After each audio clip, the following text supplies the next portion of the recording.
नमस्कार साथियों, Dhirendra sir official में आप सभी का स्वागत है। आप सभी के लगातार कमेंट्स आ रहे थे पिछले दिनों से और मैं काफ़ी व्यस्त हूँ। समय नहीं है मेरे पास और निजी कारणों की वजह से मेरी खुद की परीक्षा है। तो इस वजह से मैं बहुत व्यस्त था, लेकिन फिर भी आपके कमेंट्स ने मजबूर किया कि एक वीडियो तो आना चाहिए। तो वीडियो आपके लिए समर्पित है। गद्य साहित्य, काफ़ी डिमांड थी आप लोगों की गद्य साहित्य को लेकर। चलिए मैं हाजिर हूँ। गद्य का पूरा साहित्य वन शॉट लेक्चर में ख़त्म करेंगे और बहुत अच्छे से करें, एक तरीके से फिनिश कर देंगे। और मैं ये बताऊंगा अभी कैसे पढ़ना चाहिए। अक्सर इसे पढ़ने में भूल कहाँ होती है, बच्चे कैसे पढ़ते हैं, और मेरा तरीका बिल्कुल अलग होगा और बहुत ईजिली ये गद्य का साहित्य ख़त्म हो जाएगा। देखिए मेनली गद्य का साहित्य क्या है, देखिए मैं आपको बताऊँ, यहाँ ध्यान देंगे। मेनली गद्य का जो साहित्य है वो प्रॉपर गद्य के साहित्य से प्रश्न नहीं करेगा। वो आपको गद्य साहित्य नहीं पूछना है उसे, ध्यान दीजिएगा। ये गलती कर देते हैं हम लोग बहुत बड़ी कि वो गद्य साहित्य नहीं पूछने वाला, उसने साफ साफ सिलेबस में गद्य की विधाएं दिया हुआ है।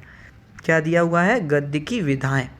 तो विधाएं पढ़नी है हमें, ठीक है। और वहाँ भी विधाओं में बच्चे शुरुआत में गलती कर देते हैं। कहाँ? वो गलती मैं नहीं करूँगा और आपको भी नहीं करने दूंगा। देखिए सबसे पहले गद्य किसे कहते हैं, ये नॉर्मल सी बात है, पढ़ सकते हैं कि गद्य किसे कहते हैं। देखो भाई सीधी बात है, जो तुम्हें समझ आ रहा है वो गद्य है, जो तुम्हें समझ नहीं आता ना वो पद्य है। पद्य में आती कविता, क्या आती है? कविता। वो समझ नहीं आती प्रभु, क्योंकि दो लाइन ऐसे लिखी हैं, दो लाइन ऐसे लिखी हैं, ऐसे लिखी हैं, पता ही नहीं चलता है। आपने पढ़ी होगी कविताएं, मैं जगजीवन का भार लिए फिरता हूँ, फिर भी जीवन में प्यार लिए फिरता हूँ, पहली पंक्ति आपने पढ़ी होगी। तो उसको जब अंदर जाके देखते हैं, तोड़ते हैं, तब समझ आता है। लेकिन गद्य में ऐसी दिक्कत नहीं है, नॉर्मल लिखा होता है, समझ में आ जाता है। जैसे भक्तिन चैप्टर है, आपने पढ़ा, समझ में आ जाएगा। बाजार दर्शन पढ़ा, समझ आ जाएगा, कोई दिक्कत नहीं है। तो गद्य वो रचना होती है, ऐसी रचना होती है सर, जिसमें हम अपने विचार, अपने मन के भाव, अपनी स्थितियाँ को व्यक्त कर दें।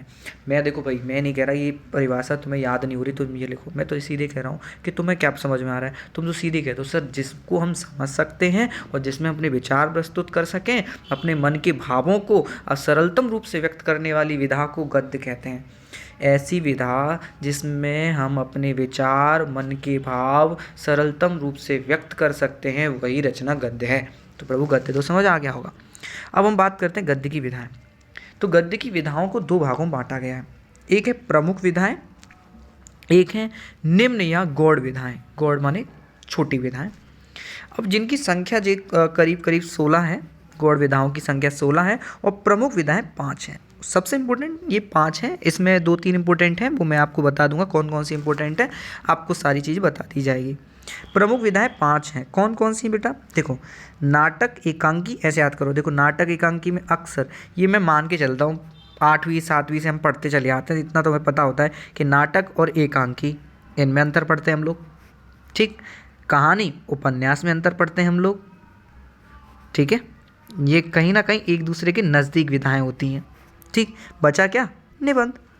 तो हो गई याद आपको? कैसे याद हुई सर? नाटक, एकांकी, कहानी, उपन्यास और निबंध, 5 आपकी प्रमुख विधाएं हो गई। इनको छोड़ दीजिए, सब बची गौड़ विधाएं, खत्म।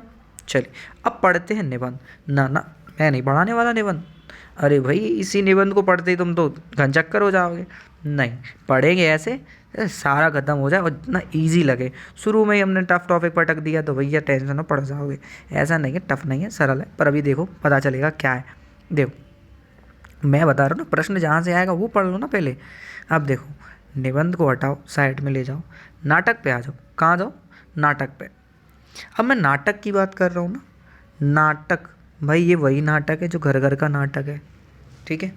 जो तुम लोग देखते हो ना टीवी पे नाटक, कभी सास भी बहू थी, गोपी बहू, सुना ही होगा, हैं? रसोड़ी में कौन था, क्यों, धूम तना याद होगा ना। चलो वही नाटक है और कुछ नहीं है बस। क्योंकि नाटक शब्द जो है नट धातु से बना है। किससे बना है? नट धातु से, जिसका अर्थ होता है अभिनय करना। जिसका अर्थ क्या होता है? अभिनय। अभिनय माने जानते हो? एक्टिंग। अभिनय माने क्या होता है? एक्टिंग करना। नाटक में और क्या करते हैं वो लोग? एक्टिंग ही तो करते हैं, है, और ऐसी एक्टिंग करेंगे तुम्हें लगेगा रियल। अरे भाई ऐसा होता है, आश्चर्य होगा, अरे ऐसा भी हो सकता है, ऐसा भी हो सकता है कि भैया मरने के बाद फिर पुनर्जन्म। पुनर्जन्म तो भाई मैंने नाटक से ही देखा है, इतना पुनर्जन्म नाटकों में होता, इतना कहीं नहीं होता। रियल लाइफ में तो भाई ऐसा पॉसिबल ही नहीं है, तभी तो वो नाटक है, रोचक लगे। हम्म। यहाँ भाई हम मरे जा रहे पढ़ाई करते करते, वो वहाँ पे वो 2 दिन 3 दिन पढ़ाई करती है, वो आईपीएस बन जाती है संध्या, दिया और बाती हम में। बहुत बढ़िया। यहाँ भैया बाल झड़ने वाले हैं, सिर है ये, सिर के ये समझो ये बाल नहीं रहने वाले, और यहाँ वो आईपीएस बन गई, 2 दिन में पड़ गए। और बताओ, तो नाटक ही तो है वो, धूम तना नना चल रहा है भाई। नागिन की तो सीजन ही ख़त्म नहीं हो रहे हैं, नागिन तो बदला ही पूरा नहीं हो रहा। तो ये क्या है, नाटक ही तो है बस, और कुछ नहीं है। समझ में आनी चाहिए बस, यही नाटक है। क्योंकि नाटक एक ऐसी अभिनय परक विधा है, अभिनय माने एक्टिंग वाली विधा है, जिसमें मानव के संपूर्ण जीवन का रोचक और कौतूहलपूर्ण वर्णन होता है। रोचक माने इंटरेस्टिंग, कौतूहल क्या होता है, आश्चर्य हो, कौतूहल माने क्या होता है, आश्चर्य। जी भी हो सकता है ऐसा भी, नाटक में आश्चर्य तो होता है, अरे भैया ये ऐसा कैसे हो गया, तभी तो वो नाटक है, तभी तो तुम लोग देखोगे, है ना, काहे देखोगे। तो देखो 3 पॉइंट पकड़ लो, देखो 3 पॉइंट पकड़ लो। क्या, पहला नाटक सर एक अभिनय विधा है, अभिनय परक विधा, ठीक। दूसरा पॉइंट क्या पढ़ लो, जिसमें मानव के पूरा जीवन, ऐसे करो, मानव जीवन का कैसा वर्णन, एक वर्ड पकड़ लो रोचक, एक वर्ड पकड़ लो कौतूहल। याद करना, मानव के संपूर्ण जीवन का वर्णन रोचक और कौतूहल में पूर्ण किया जाता है, वही नाटक है। और नाटक शब्द नट धातु से बना है, जिसका अर्थ अभिनय करना होता है।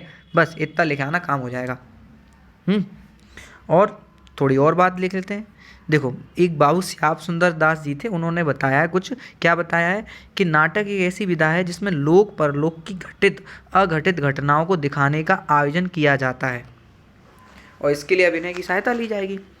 क्यों, देखो, लोक परलोक, इस दुनिया की उस दुनिया की भी बात, बालवीर देखे हो, लोक परलोक की बात, घटित अघटित, घटता घट भी सके वो भी, और अघटित ऐसी भी बात बता सकते हैं जो अघटित हो। बताओ, ऐसा कभी नाटकों जैसा वर्णन आपने देखा होगा, जो ऐसा भी दिखाते हैं जो अघटित है, हो ही नहीं सकता। तो ऐसा वर्णन क्या कहलाता है, नाटक कहलाता है। देखो भाई, सीधी बात है, जो हो सकता है वो नाटक है, जो नहीं भी हो सकता वो भी नाटक है, तभी तो कहते बड़ा नाटक कर रहा है ये तो। ठीक, समझ में आ रही बात, बढ़िया। हाँ, मेन पॉइंट ये क्या है, देखो नाटक की परिभाषा क्या करें, एक बार मेरे साथ बोलना।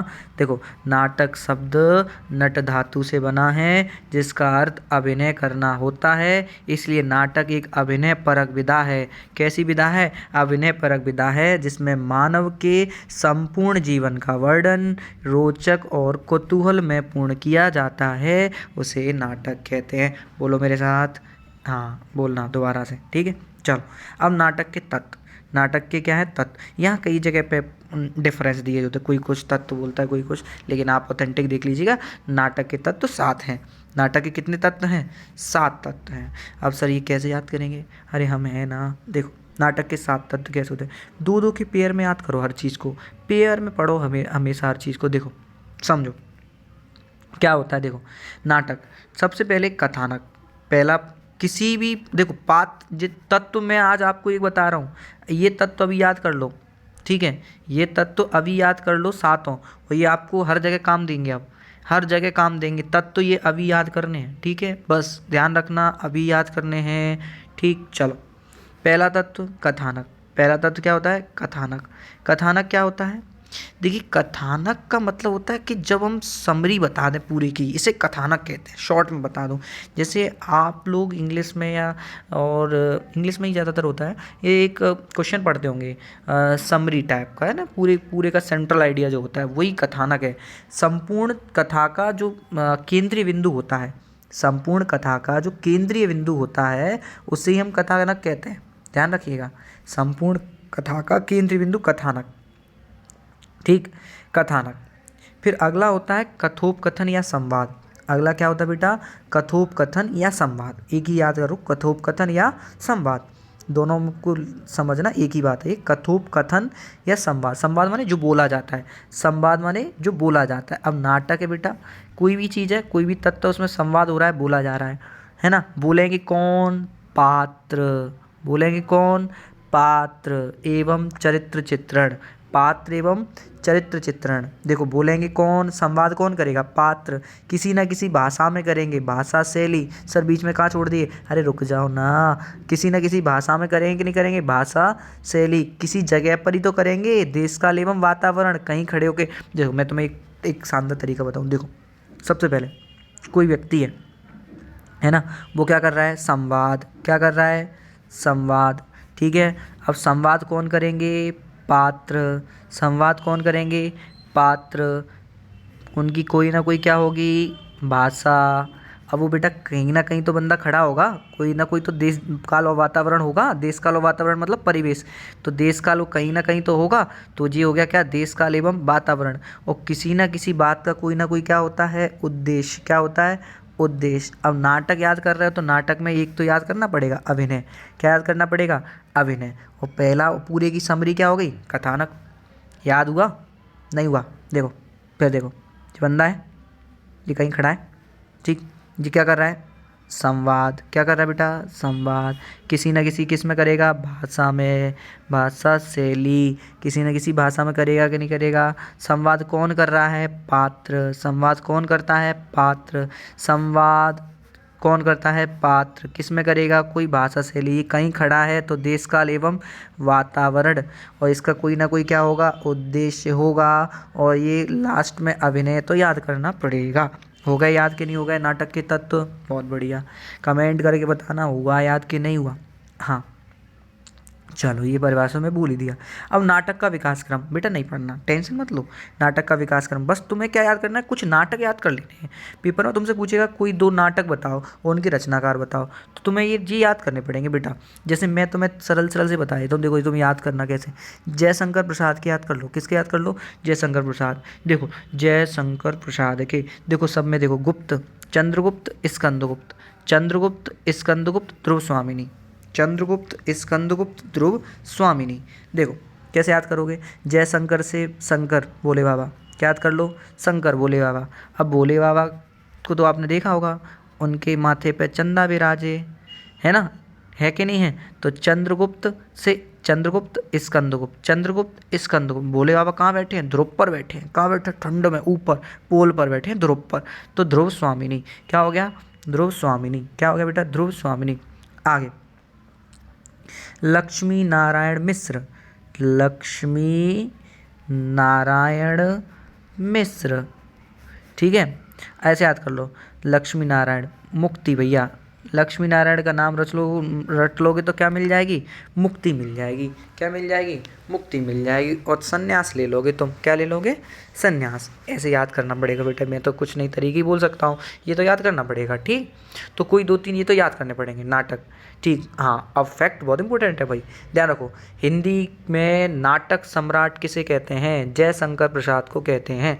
नाटक सम्राट किसे कहते हैं? जयशंकर प्रसाद को कहते हैं। और ये छायावाद के सबसे अग्रतम भी माने गए हैं। छायावाद के सबसे प्रमुख कवि भी यही हैं। हाँ, हिंदी का पहला नाटक गोपाल चंद्र द्वारा लिखा गया है, नहुस। हिंदी का पहला नाटक क्या है? गोपाल चंद्र द्वारा लिखा गया, नहुस। ये ओटी के लिए इंपॉर्टेंट है। अब बच्चों, नाटक के घर में हो गया नाटक। नाटक के घर में क्या हो गया? नाटक। कि भैया अब नहीं, हमें तो भैया अलग कर दो। नाटक के घर में नई बहू आ गई, उसने कहा अब तो हमको क्या कर दो भाई? अलग कर दो। हमें तो क्या कर दो? अलग कर दो, न्यारा कर दो। तो न्यारा करने के लिए नाटक के घर में हो गया नाटक। तो नाटक से एक विधा अलग होकर निकल के आ गई, उसका नाम है एकांकी। क्या नाम है? एकांकी। अब नाटक तो तुम रोज देखते हो कि नहीं देखते हो? नाटक में कितने एपिसोड हैं, ख़त्म ही नहीं हो रहा है। नाटक में एपिसोड जो भैया ख़त्म ही नहीं हो रहा है। नाटक के एपिसोड ख़त्म हो रहा है नहीं हो रहा है? तारक मेहता का उल्टा चश्मा चल ही जा रहा है भैया, है। एकांकी मान लो मूवी, एकांकी मान लो क्या? मूवी। वन शॉट ख़त्म। जैसे ये मान लो अपना वीडियो एकांकी है, वन शॉट ख़त्म। और मान लो चलो इसके पार्ट आ जाए, 1 पार्ट, 2 पार्ट, 3 पार्ट, तो वो क्या हो गया? नाटक। एपिसोड में आ रहा है। समझ रहे हो नहीं? हाँ समझ रहे हो, होशियार लोग हो तुम लोग। चलो, एकांकी। सीधे बोलो, एक अंक वाली घटना एकांकी कहलाती है। ऐसी घटना जिसमें एक अंक हो, अंक बोले एपिसोड, एक अंक वाली घटना एकांकी कहलाती है। ठीक है, बहुत बढ़िया।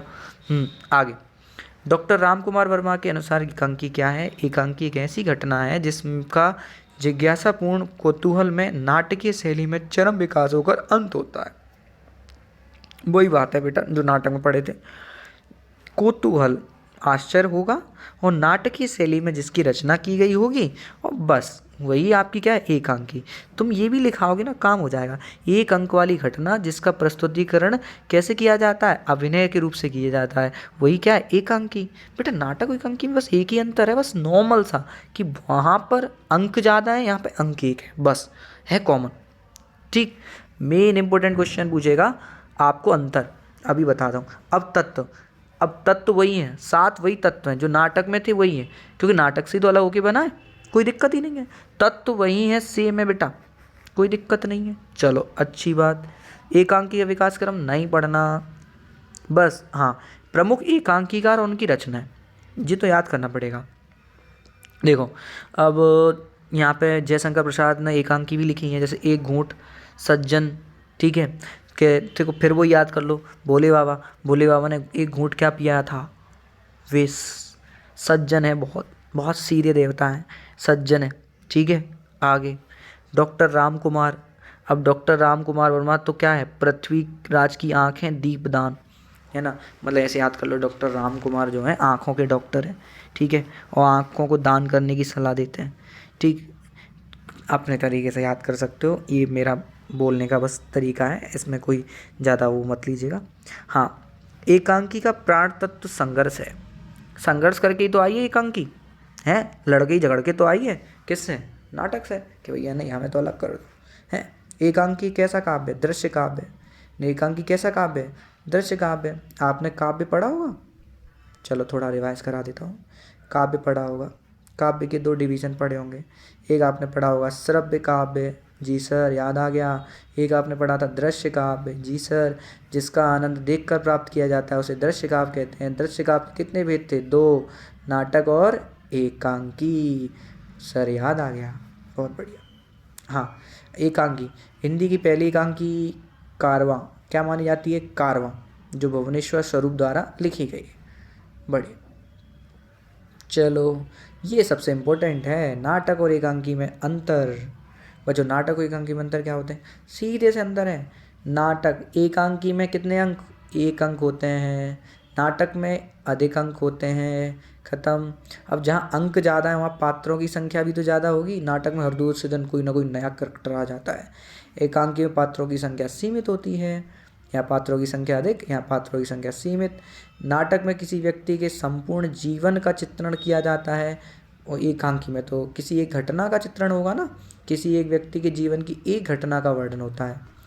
2 याद करना, 2 नंबर में आ जाता है ना, 3 कर लेना नॉर्मल। तो नाटक की समय अवधि ज़्यादा होती है, सबको पता है, या ज़्यादा एपिसोड हैं तो ज़्यादा समय अवधि ज़्यादा होगी, और एकांकी की समय अवधि कम होती है। तुम तो यही पॉइंट याद कर लो ना सीधे, अंक ज़्यादा, 1 अंक, पात्र ज़्यादा, पात्र सीमित, समय ज़्यादा, समय सीमित, खत्म। ऐसे ही हो गया, ऐसे ही अंतर चलेंगे सब में। अब उपन्यास पे आ जाओ। नॉवल, उपन्यास, देखो उपन्यास शब्द उपधन्यास से बना है, जिसका अर्थ क्या मतलब होता है? पास रखा हुआ। ये कभी कभी ऐसे क्वेश्चंस ऑब्जेक्टिव में बन जाते हैं कि उपन्यास का शाब्दिक अर्थ क्या होता है? पास रखा हुआ। अब किसी एक विशेषज्ञ के अनुसार तो ये याद करना पड़ेगा, जैसे डॉक्टर श्याम सुंदर दास द्वारा। ठीक है, तो क्या है इसका मतलब? देखिए, उपन्यास को मानव के वास्तविक जीवन के काल्पनिक कथा माना गया है। ठीक है, अब जैसे नॉवल जो होते हैं ना, उपन्यास क्या होता है? कोई भी व्यक्ति जो होता है वो नॉवल जो लिखता है, उपन्यास, वो क्या करता है? वो अपने पूरे जीवन के बारे में, खुद के बारे में बताए या किसी और के बारे में बताए, और उसमें थोड़ा सा क्या जोड़ देता है? कल्पनाएं जोड़ देता है। क्या जोड़ देता है? कल्पनाएं जोड़ देता है। कोई बड़ी किताब लिख रहा है, कोई नॉवल है, बस ऐसे मान लो। ठीक, और ये तो याद करना पड़ेगा भाई। देखो सीधी बात है, उपन्यास हम लोगों के बहुत नज़दीक होता है, हमारे इर्द गिर्द जो कहानियाँ घूम रही होती हैं उनका बड़ा स्वरूप उपन्यास कहलाता है। ठीक है ना, ये तो याद करना पड़ेगा बेटा, है। मेन इंपॉर्टेंट है वो मैं बता दूंगा क्या चीज़ है। देखो तत्व, उपन्यास के तत्व, देखो एक तत्व कम कर दो अब यहाँ पे, सब में 7 थे, नाटक और एकांकी में हमेशा 7 तत्व रहेंगे, और किसी में भी तत्व पूछे तो कितने रखना, 6। कितने रखना, 6 तत्व रखना। एक हटा दो बस, कौन सा हट जाएगा, अभिनेता। तो अब यहाँ अभिनेता का तो कोई तात्पर्य नहीं रहा, कोई मतलब ही नहीं रहा, तो 6 तत्व ये रहेंगे बस, अभिनेता हट जाएगी बस। सबसे इम्पोर्टेंट आपका क्या होगा, हाँ, उपन्यासकार और उनके उपन्यास कौन कौन से हैं, ये आपके लिखे हुए हैं। जैनेन्द्र कुमार, कल्याणी, परख, त्यागपत्र, फणीश्वरनाथ रेणु, मैला आंचल, कितने चौराहे, जुलूस, मुंशी प्रेमचंद, गोदान, गबन, प्रेमाश्रय। मुंशी प्रेमचंद के अच्छे हैं, याद कर लेना, गोदान, गबन, प्रेमाश्रय। यशपाल, झूठा सच, दादा कामरेड। ये आपके क्या है, उपन्यास है, याद करने पड़ेंगे बेटा। हाँ, ये पहला मोस्ट इंपोर्टेंट फैक्ट है, हिंदी का पहला उपन्यास लाला श्रीनिवास दास द्वारा लिखा गया है, परीक्षा गुरु। हिंदी का पहला उपन्यास बेटा क्या है, परीक्षा गुरु। हाँ, उपन्यास सम्राट किसे कहते हैं, मुंशी प्रेमचंद को कहते हैं। ठीक है, इसी वजह से मुंशी प्रेमचंद की एक रचना है गोदान। गोदान को गद्य का महाकाव्य कहते हैं। गोदान को क्या कहते हैं, गद्य का महाकाव्य। ये ओटी के लिए इंपॉर्टेंट है बेटा, ध्यान रखना। हाँ, एक व्यक्ति हुए देवकी नंदन खत्री, नाम ही खत्री है, इन्होंने उपन्यास लिखे, बड़े फेमस हुए इंडिया में, चंद्रकांता और चंद्रकांत संतति। चंद्रकांत और चंद्रकांता संतति ये बड़े फेमस हुए, किसने लिखे, देवकी नंदन खत्री ने। शैली की दृष्टि से उपन्यास कितने प्रकार के होते हैं, तो पूछ सकता है कई बार, वैसे भी तो नहीं पूछेगा, टेंशन मत लीजिए। शैली की दृष्टि से उपन्यास 4 प्रकार के होते हैं, एक आत्मकथात्मक, एक कथात्मक, एक पत्र शैली, एक डायरी शैली। मतलब जैसे डायरी नुमा संरचना में लिखा जाए, जैसे डायरी लोग लिखते हैं नॉर्मल, इस प्रकार से डायरी भी पता है एक विधा है गद्य की, क्योंकि आप अपने मन के विचार ही तो लिखते हो डायरी में, तो डायरी भी गद्य की एक विधा है, अभी पता चलेगा, इसमें है, पढ़ाऊंगा मैं आपको। पत्र शैली में कोई लिखा गया उपन्यास, जैसे पत्र के रूप में किसी को आपने पत्र लिखे हैं और फिर उनका संकलन एक बार तैयार कर लिया जाए, तो वो भी एक आपका उपन्यास का कैटेगरी में आ जाता है। ठीक, आगे कोई दिक्कत नहीं है, पढ़ लेना नॉर्मल से। हाँ, उपन्यास साहित्य में प्रेमचंद जी का योगदान, ये क्वेश्चन बन सकता है। देखो भाई, मुंशी प्रेमचंद जी उपन्यास सम्राट बन कैसे गए, मैं आपको एक बात बता देता हूँ, कॉमन सी, बस टेंशन मत लेना। देखो भाई, जो व्यक्ति कुछ हट के बताता है ना, कुछ भी, वही व्यक्ति महान बनता है। तो मुंशी प्रेमचंद जी ने वो बातें बताई हैं जो किसी ने नहीं बताई। इन्होंने सादगी जीवन जीते हुए गांव का, ग्रामीण क्षेत्र का मध्यम वर्ग की व्यक्ति के बारे में बताया, मध्य वर्ग, गरीब वर्ग के बारे में बताया, गांव में क्या समस्याएं हैं वो बातें बताई जो आज तक कोई नहीं करता था। गरीब से गरीब व्यक्ति की बातें उजागर करी उन्होंने, वो चीज़ें, वो कंडीशंस बताई समाज की जो कोई और बताता नहीं था। ठीक है ना, मतलब इनके उपन्यासों में समाज के मध्यम वर्ग का जैसा सजीव चित्रण किया है वैसा कहीं नहीं देखने को मिलता। जैसे आप इनका गोदान देखना, गबन देखना, है ना, ऐसे उपन्यास तो भैया प्रसिद्ध हो गए। इनमें वो बातें लिखी हैं जो कोई लिख नहीं पाया। बताया जाता है कि आप लोग तो गोदान तो पढ़िए, गोदान तो पढ़िए, तो आप लोगों की ये समझिए एक वैचारिकता बनेगी बहुत बड़ी, आपको पता चलेगा कि वास्तव में ऐसा था भारत, ऐसी समस्याएं भी थी। तो इसीलिए मुंशी प्रेमचंद जी को बड़ा महान माना गया। सीधा एक पॉइंट है, मध्यम वर्ग का सजीव स्वाभाविक चित्रण, जैसा इन्होंने किया वैसा किसी ने नहीं किया। जो दुर्लभ बातें इन्होंने बताई वो किसी ने नहीं बताई, तभी तो कोई व्यक्ति महान बनेगा। बस आगे, उपन्यास के बाद कहानी। कहानी क्या है, देखो कहानी क्या होता है। कहानी हम अक्सर सुनते भी हैं, बड़े बूढ़े लोगों से कहते हैं कि भाई कोई कहानी सुनाओ, कोई कहानी सुनाओ। देखो कहानी क्या होती है, कहानी एक ऐसी रचना है मुंशी प्रेमचंद जी के अनुसार कि जिसमें जीवन के किसी एक अंग का मनोभाव को प्रदर्शित करना ही कहानीकार का उद्देश्य होता है। मतलब देखो, आप किसी भी व्यक्ति के जीवन का एक भाग का ऐसा वर्णन करो जो आपके मन को भा जाए, वही कहानी है। मैं अपने जीवन की कोई एक बात बता दूं, एक भाग, पूरा तो नहीं सुना सकता, पूरा सुनाऊंगा उपन्यास हो जाएगा। जीवन का कोई एक भाग ऐसा बता दूं, कोई ऐसा इंटरेस्टिंग पार्ट बता दूं जो आपको सुनने में बड़ा अच्छा लगे, कहानी है। हो सकता है मैं दुखी वाला भी बात बता दूं, को कहानी है। मतलब मेरे वास्तविक जीवन की ऐसी कथा जिसमें थोड़ी कल्पना जोड़ दूं और संगठित रूप से, वही कहानी है। मैं फिर बता रहा हूँ, एक बात सुनो, कंफ्यूज मत हो। देखो, कहानी एक ऐसी रचना है जिसमें जीवन के किसी एक अंग का मनोभाव के रूप में प्रदर्शित किया जाता है। सुनिएगा जीवन के किसी एक अंग का ऐसा प्रदर्शन जो मन को भा जाए वही कहानी है। तो कहानी क्या हुई? वास्तविक जीवन की ऐसी काल्पनिक कथा है जो छोटी होते हुए स्वतः पूर्ण सुसंगठित होती है। ठीक है, तो मैं बस शॉर्ट में कह दूं, मानव के जीवन की काल्पनिक कथा खत्म। वास्तविक जीवन की काल्पनिक कथा क्या है? कहानी।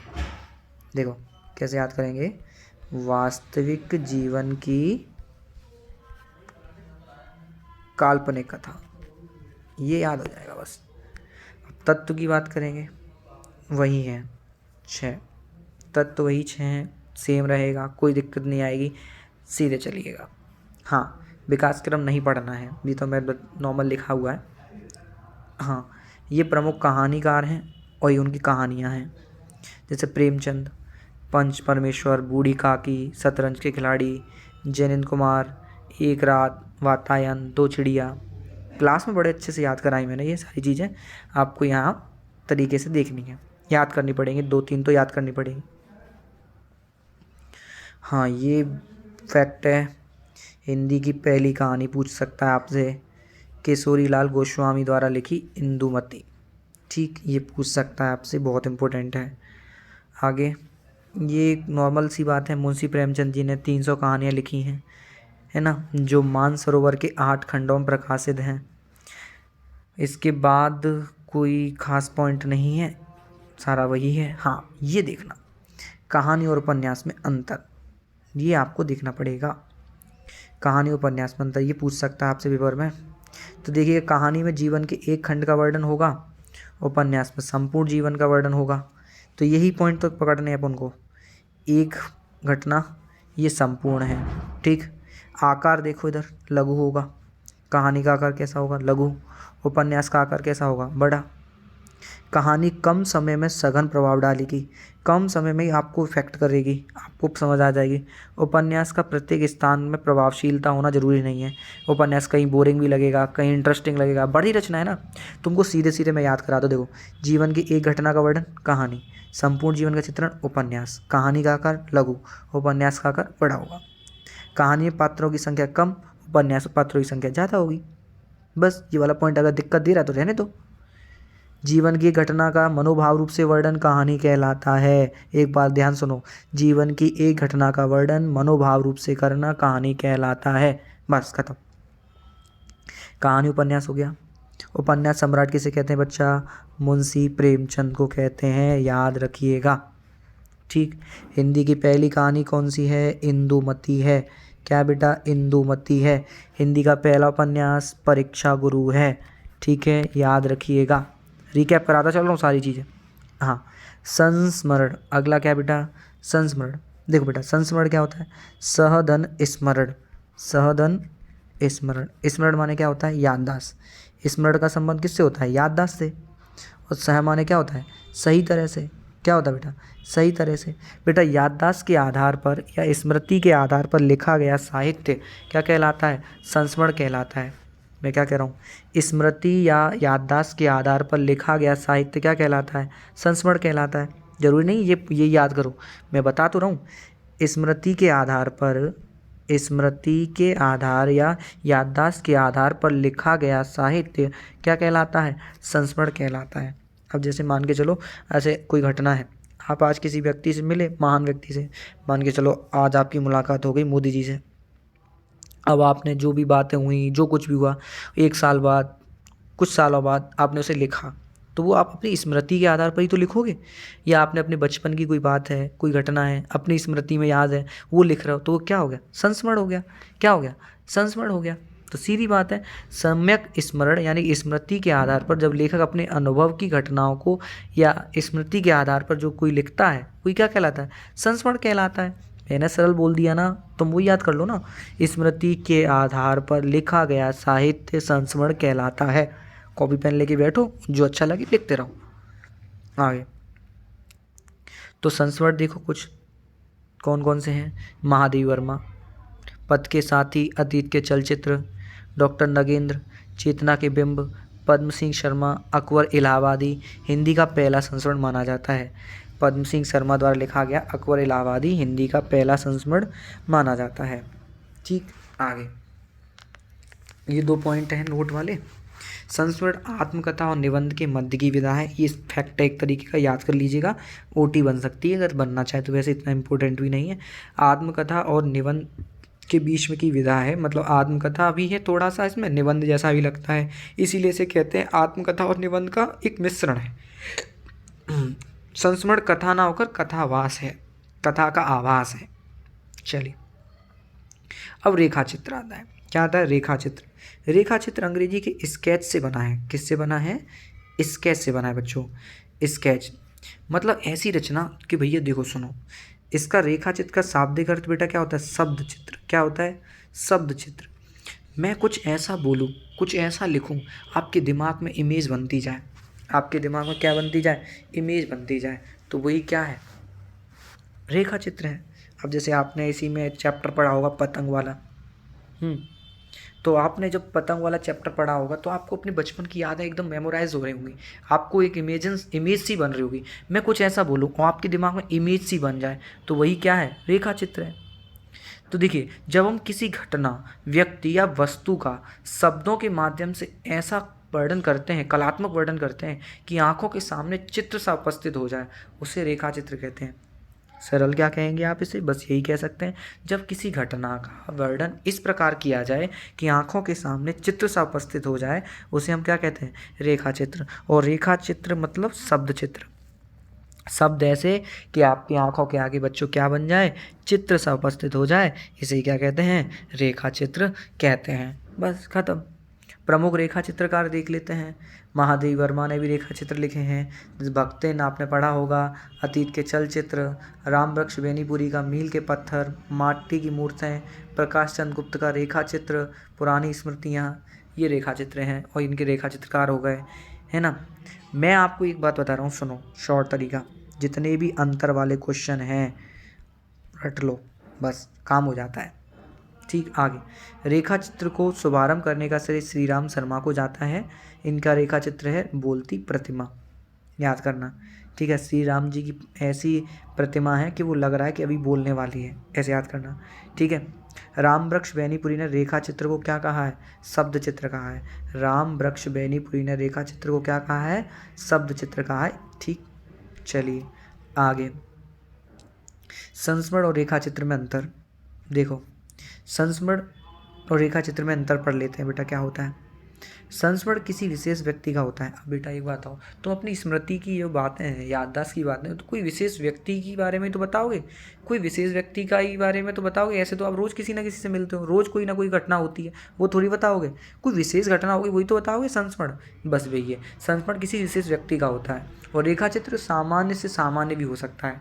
ठीक, संस्मरण में अनुभवों का, अनुभूतियों का, अनुभूति मतलब अनुभवों का मतलब होता है। ठीक है, और रेखा चित्र में संकेतों का मतलब होता है। संकेत ऐसे करे जाएं कि आपके दिमाग में चित्र बनेगा। देखो, संस्मरण में अनुभवों का स्मृतियों के आधार पर वर्णन करेंगे, अपने अनुभव है उन्हें स्मृति के आधार पर लिखोगे। रेखा चित्र में सांकेतिकता, इशारे करोगे, मतलब कोई चीज़ बताओगे, इंडिकेट करोगे। संस्मरण में लेखक तटस्थ नहीं रहता, उसकी व्यक्ति परकता का महत्व होता है। रेखा चित्र में लेखक पूर्णतः तटस्थ रहता है। ये मतलब क्या है? मतलब संस्मरण जब आप लिखते हो तो आप किसी दूसरे के बारे में बता रहे होते हो, उसमें आप खुद का जुड़ाव नहीं रखते। लेकिन रेखा चित्र में आप पूरी तरीके से क्या रखते हो? खुद से जुड़ाव रखते हो, खुद से जोड़कर चलते हो। ये मतलब है इसका। ठीक है, याद करना पड़ेगा प्रॉपर बेटा, ऐसा नहीं कि सर ये क्या है, करना पड़ेगा। कुछ चीज़ें तो बेटा याद करनी पड़ेगी, कुछ चीज़ों में तो भी आप वो नहीं कर सकते कि सर ये तो नहीं है, ऐसा करना पड़ेगा। अब रिपोर्टाज, दो बेटा, रिपोर्टाज अंग्रेजी के रिपोर्ट शब्द से बना है। किससे बना है? रिपोर्ट शब्द से बना है। रिपोर्टाज अंग्रेजी के किससे बना है? रिपोर्ट से बना है। किससे बना है बच्चों? रिपोर्ट से बना है। ठीक है ना, सॉरी अंग्रेजी नहीं, सॉरी बेटा, माफ़ करिएगा, फ्रांसीसी है ना। रिपोर्टाज शब्द की उत्पत्ति फ्रांसीसी भाषा के रिपोर्ट से हुई है। ठीक है, आगे, जब आप किसी घटना स्थल का अपनी आंखों देखा हाल बता दें, कोई घटना का अपनी आंखों देख, कोई घटना स्थल का बात आंखों देखा विवरण करते हैं, उसे क्या कहते हैं? रिपोर्टाज। कह रहे भैया मैं तो रिपोर्ट लिखाने जा रहा हूँ, कहते हैं ना रिपोर्ट, ये वही रिपोर्ट है कि कोई घटना स्थल का आंखों देखा हाल जब वर्णन किया जाए उसे रिपोर्टाज या रिपोर्ट कहते हैं। ठीक है, और साहित्य में क्या होता है? जब रिपोर्ट जब साहित्य में लिख दी जाए, साहित्यिक भाषा में, साहित्यिक शैली में लिख दी जाए, तो रिपोर्टाज नामक विधा बन गई। मतलब देखो क्या कहा, जैसे नॉर्मल रिपोर्ट है, अब उस रिपोर्ट को तुमने किस में लिख दिया, साहित्य की भाषा में लिख दिया, साहित्य के प्रकार से लिख दिया, तो वो क्या बन गया, रिपोर्टाज बन गया। बस खत्म। किसी घटना स्थल का आंखों देखा हाल जब बड़ा बताया जाए बेटा, उसे रिपोर्टाज कहते हैं। बस आगे, रिपोर्टाज विधा का जन्म छायावाद के बाद होता है, इसीलिए छायावादोत्तर युग में हुआ है। छायावादोत्तर मतलब छायावाद के बाद हुआ है। इस विधा का आरंभ शिवदान सिंह चौहान की लक्ष्मीपुरा नामक रचना से माना गया है। ये लगभग एक फैक्ट है और एज इट इज़ याद करना पड़ेगा। चलिए अब कुछ देख लेते हैं आपके रिपोर्टाज। ये नॉर्मल है, पढ़ने पड़ेंगे, ठीक है, एक एक व्यक्ति उनके रिपोर्टाज, ज़्यादा इंपॉर्टेंट नहीं है, नॉर्मल, ज़्यादा इंपॉर्टेंट नहीं है। हाँ, यात्रा वृत्तांत, यात्रा वृत्तांत ये देख लेते हैं। भाई यात्रा वृत्तांत का मतलब क्या होता है, जब कोई व्यक्ति कहीं जाता है घूमने वगैरह और उसका वर्णन कर देता है तो वही यात्रा वृत्तांत हो गया। जब लेखक अपनी किसी रोचक यात्रा का वर्णन प्रस्तुत करता है वही क्या कहलाता है, यात्रा वृत्तांत। अब जैसे आपका है, आपके में वितान में दिया हुआ एक चैप्टर है अतीत के दबे पाँव, दिया है अतीत में दबे पाँव। अब अतीत में दबे पाँव आपने देखा, ओम थानवी ने लिखा है, वो क्या है, यात्रा वृत्तांत ही तो है। सिंधु घाटी हड़प्पा सभ्यता के बारे में बताते हैं वहाँ पे, तो वही तो यात्रा वृत्तांत का शुरुआत भारतेंदु युग से माना जाता है, याद रखना, ठीक। इसे आप आत्मकथा का भी अंश मान सकते हैं कि अब मैं ही घूमने गया हूँ ना, तो मैं अपने बारे में लिख रहा हूँ, तो अपनी यात्रा के बारे में लिख रहा हूँ, तो कहीं ना कहीं ये आत्मकथा का भी एक अंश हो सकता है, ठीक। लेखक देख लेते हैं, ये रहे, ये यात्रा वृत्तांत है, ठीक। पत्र साहित्य, अब एक हम पत्र साहित्य देख लेते हैं। जब कोई लेखक किसी व्यक्ति तक एक स्थान से दूसरे स्थान तक पत्र या संदेश पहुंचाने का कार्य करते हैं, उसे हम क्या कहते हैं, पत्र साहित्य। पत्र हमेशा एक जगह से दूसरी जगह ही पहुंचे जाए जाते हैं बेटा, तो इसे क्या कहते हैं, पत्र साहित्य।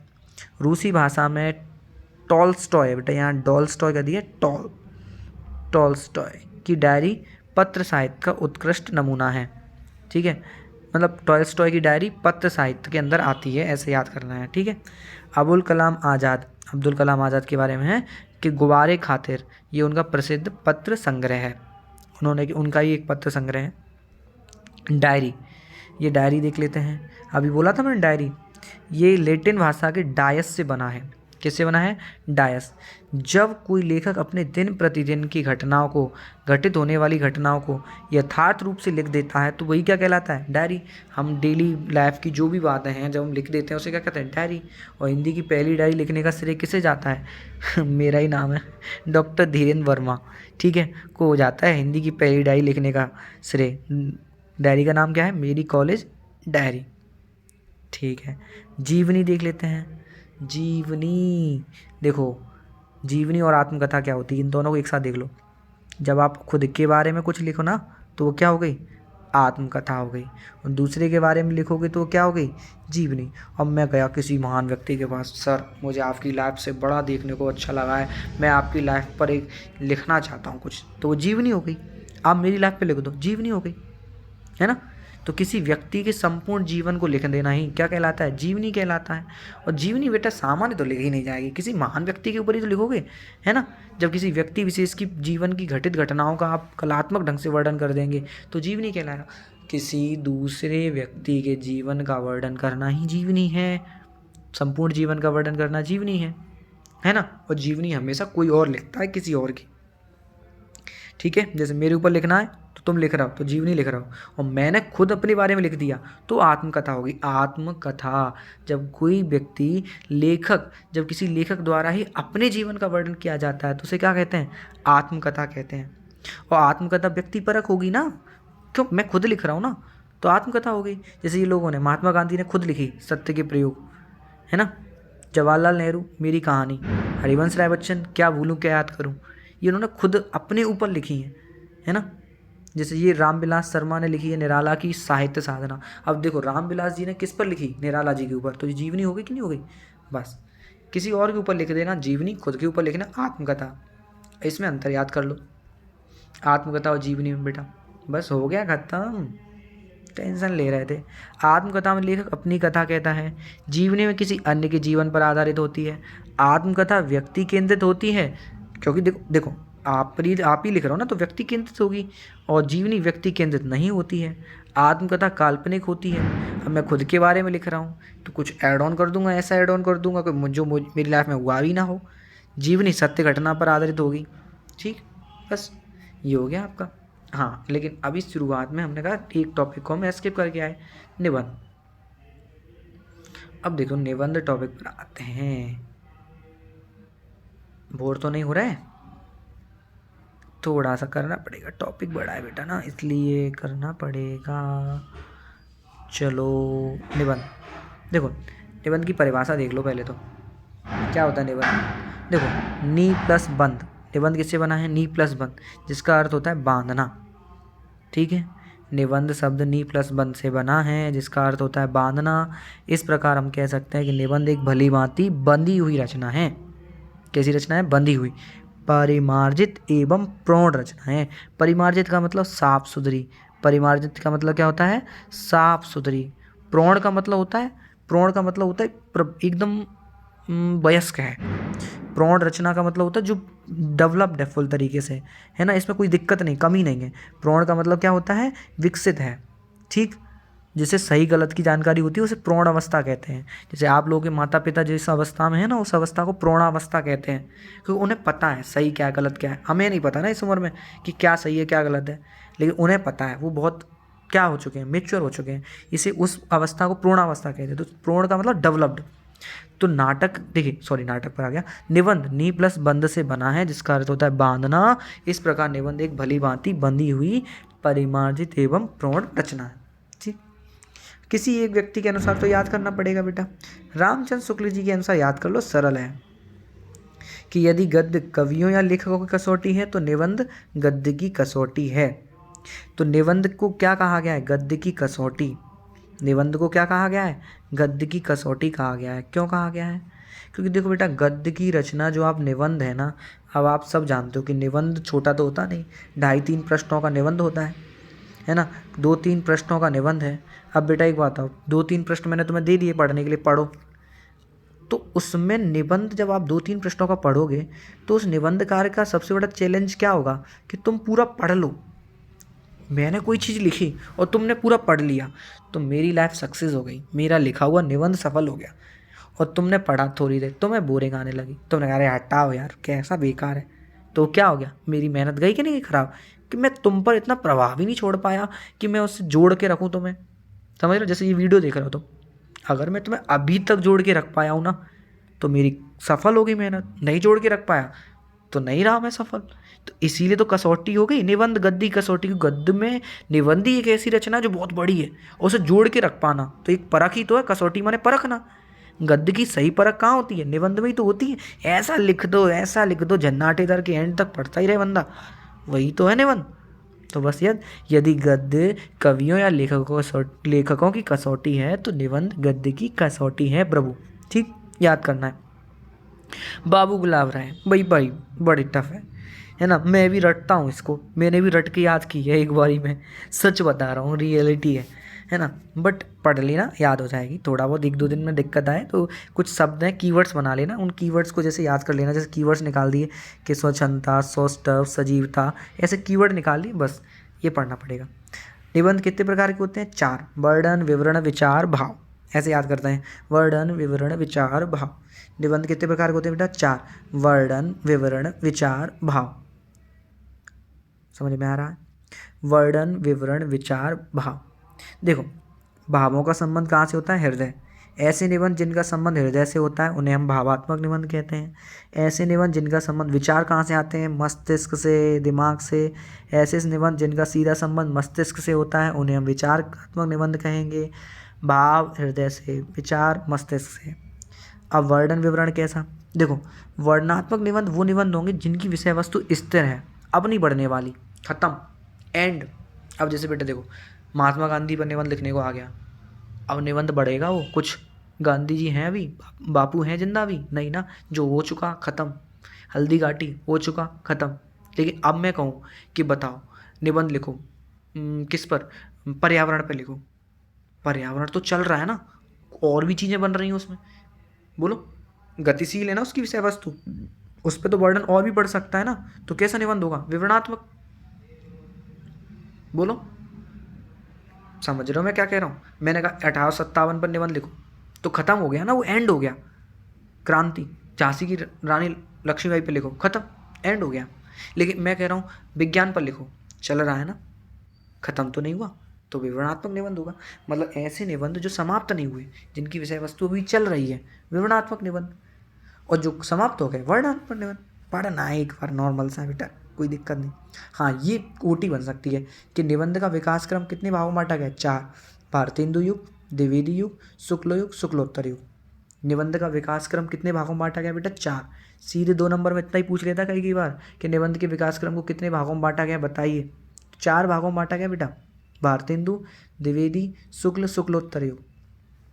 भारतेंदु जी के जनक भारतेंदु हरिश्चंद्र, द्विवेदी के महावीर प्रसाद द्विवेदी, शुक्ल के आचार्य रामचंद्र शुक्ल, शुक्लोत्तर के हजारी प्रसाद द्विवेदी। कौन हो गए? हजारी प्रसाद द्विवेदी। ये उनके क्या हो गए? प्रमुख हेड। भारतेंदु के भारतेंदु हरिश्चंद्र, द्विवेदी के महावीर प्रसाद द्विवेदी, शुक्ल के आचार्य रामचंद्र शुक्ल और शुक्लोत्तर के हजारी प्रसाद द्विवेदी। हाँ, समझ में आया? हाँ, और क्या ओटी बन सकती है? निबंध में भी विकास क्रम में स्वर्णकाल कौन सा रहा है? निबंध का भी स्वर्णकाल है बेटा, याद रखना। निबंध का स्वर्णकाल शुक्ल युग है। कौन सा है? शुक्ल युग है, ठीक है, ध्यान रखना। और हाँ, अगर आपसे उसमें पूछा जाए, पद्य में स्वर्णकाल पूछा जाए, हिंदी साहित्य का स्वर्णकाल पूछा जाए, हिंदी साहित्य का स्वर्णकाल पूछा जाए, तो कौन सा होगा? भक्ति काल। क्या होगा? भक्ति काल। मैंने पढ़ाया, अच्छे से देखना। चलो आगे। अब हर एक युग की निबंधक की विशेषता पूछेगा तुमसे, और हर एक युग के 2-2 3-3 निबंधकार पूछेगा। देखो, मैं तुम्हें सरल याद करा देता हूँ, टेंशन मत लेना। देखो, भारतेंदु हरिश्चंद्र 1850 से 1900, 1900 से 1920, 1920 से 1940 और 40 से आज तक। देखो, यहाँ तक तो आप अपन देखो अभी आज़ाद नहीं हुए, गुलाम है, ठीक है कि नहीं है? आज़ाद कब होंगे? 47 में ना। तो 1-2 बातें कॉमन देख लो सब में, क्या होंगी? देश प्रेम और राष्ट्रभक्ति की भावना। देश प्रेम और राष्ट्रभक्ति की भावना सब में मिलेगी। भारतेंदु युग के निबंधकारों में मिलेगी, द्विवेदी युग में भी मिलेगी, शुक्ल युग में मिलेगी। देश प्रेम और राष्ट्रभक्ति की भावना, ठीक है सर। अंग्रेजी का विरोध, हिंदी हिंदी से लगाव, हिंदी से लगाव। अंग्रेजी का विरोध, हिंदी से लगाव, पक्का मिलेगा? मिलेगा सर, ठीक, कोई दिक्कत नहीं। अब एक एक कॉमन पॉइंट और ऐड कर दो। जैसे द्विवेदी युग में, द्विवेदी युग 2 वेद पढ़ लिए, द्विवेदी 2 वेद पढ़ने वाले हो द्विवेदी, तो द्विवेदी युग में क्या हो गया? थोड़ा व्याकरण सम्मत साहित्य हो गया। क्या आ गया? व्याकरण। एक एक बात याद कर लो बस। द्विवेदी जी के युग में खास क्या बात हो गई? व्याकरण। शुक्ल युग के युग में खास बात क्या हो गई?